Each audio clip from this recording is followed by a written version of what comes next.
It's Google Sheet by 2 here. When using Google Sheet, the most repeatable and desperate step might be input dates. So today, I'm going to show you 4 different ways to input date faster. You can choose which one works the best for your spreadsheet and improve your work. Mine is number 4. Now, the first is the most basic method, the input by hand method. Easy to control, but can be tired if have to repeat it more than a couple of times. This only recommend for one-time use. Don't waste time using this if you need to input multiple days. Second, use the formula today. It have a great thing is that it will automatically update the current date.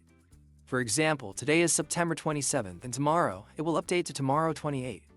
You can use it like a calendar in the top of your spreadsheet, which make it great for you don't have to update it every day anymore. Third, the date shortcut.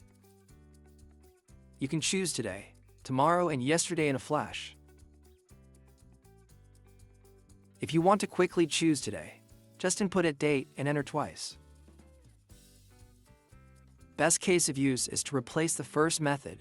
It's faster and better.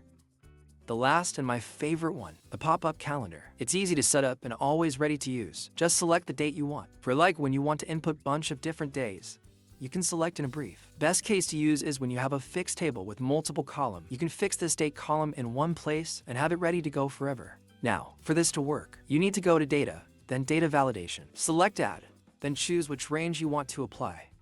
Here, for example, I want to apply to all D column. Just add D to D. Now, scroll down and choose Is Valid Date. Then choose Reject Input. Now you have created a pop-up calendar which is super easy to use and is the fastest way to input dates. If you want to custom format dates, check out my other video. See you soon.